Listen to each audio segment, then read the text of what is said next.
Kembali tim Cimat punya cerita dengan judul Hantu Wanita Telanjang atau Bengsi.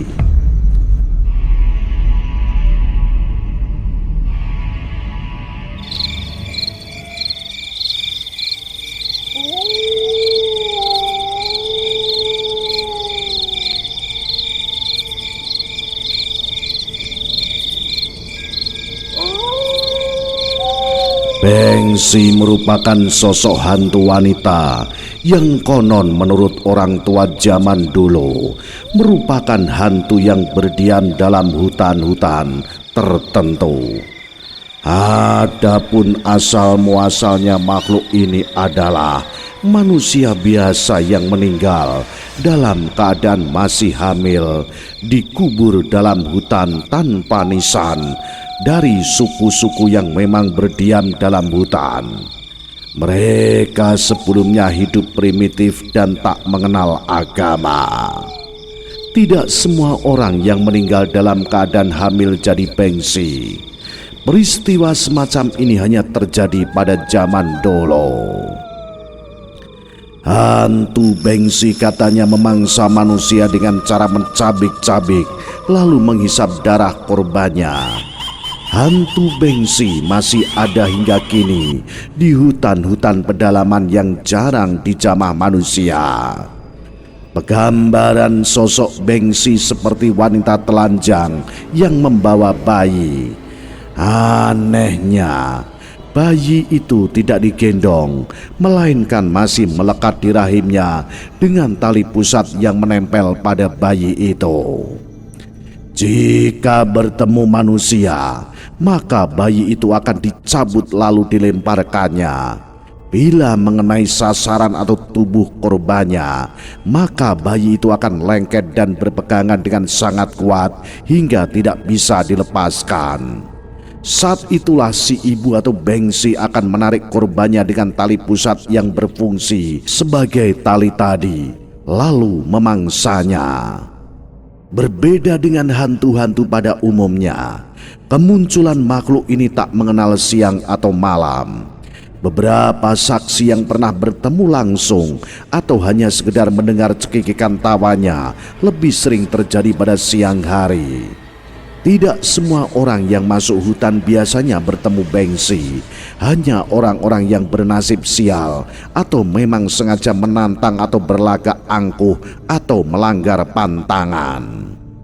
Menurut cerita, bila kita masuk hutan lalu bertemu darah-darah yang berceceran di atas daun kering, merupakan tanda bahwa bengsi ada di sekitar tempat itu. Sebagaimana layaknya orang yang baru melahirkan, kemanapun pergi darah pastinya akan menetes dan berceceran. Bengsi akan sangat malu jika ada manusia yang melihat darahnya itu. Untuk keamanan, bila kita kebetulan menemukan darah itu, segera menutupinya dengan daun.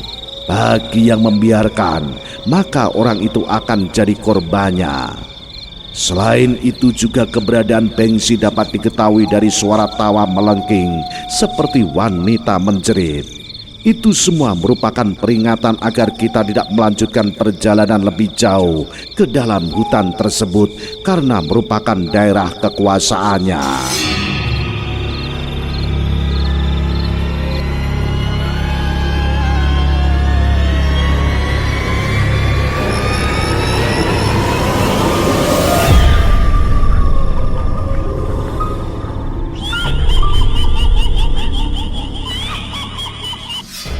Konon orang-orang tua dahulu jika akan memasuki hutan selalu membawa rokok dan api atau buah kemiri sebagai perlindungan jika ketemu dengan makhluk tersebut. Adapun fungsinya api dan rokok merupakan barang yang ditakuti bengsi, karena orang yang sedang merokok bagi bengsi seperti orang yang memakan api, sehingga ia akan menjauh pergi. Lain halnya dengan buah kemiri.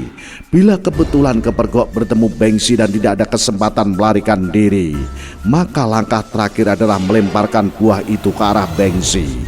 Bengsi akan sangat senang dan akan bermain-main dengan buah itu.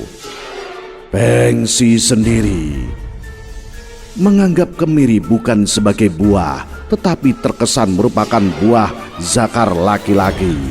Saat Bengsi sedang asik bermain, itulah kesempatan bagi seseorang untuk kabur.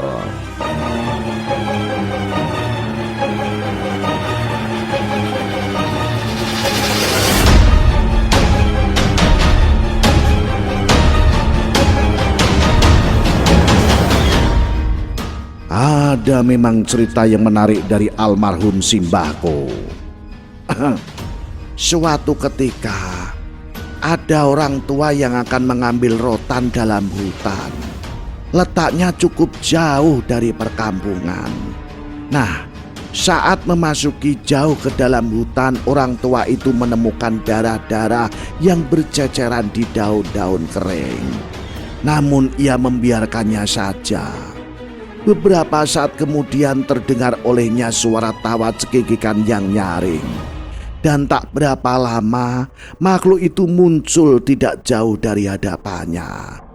Karena sangat takut, maka orang tua itu pun memalingkan badan untuk berlari.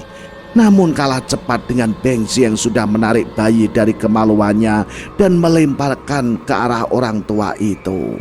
Beruntung, lemparan itu mendarat pada berangka yang dibawa oleh orang tua tadi dan melekat dengan sangat kuat. Dan terjadilah tarik-menarik antara Bengsi dan orang tua itu. Karena kewalahan, akhirnya orang tua itu melepaskan berangkanya. Karena sangat kuatnya tarikan, bayi dan kerangka itu bersamaan terlempar ke dalam sungai kecil, tersangkut dan tenggelam di dalam air. Si ibu berusaha menariknya, namun bayi itu keburu mati. Bengsi ini satu nyawa dengan bayinya. Jika salah satu mati, yang lain juga akan mati. Dari cerita ini dapat kita simpulkan bahwa Bengsi mungkin adalah sejenis makhluk hidup yang juga membutuhkan udara untuk bernapas dan bisa dibunuh.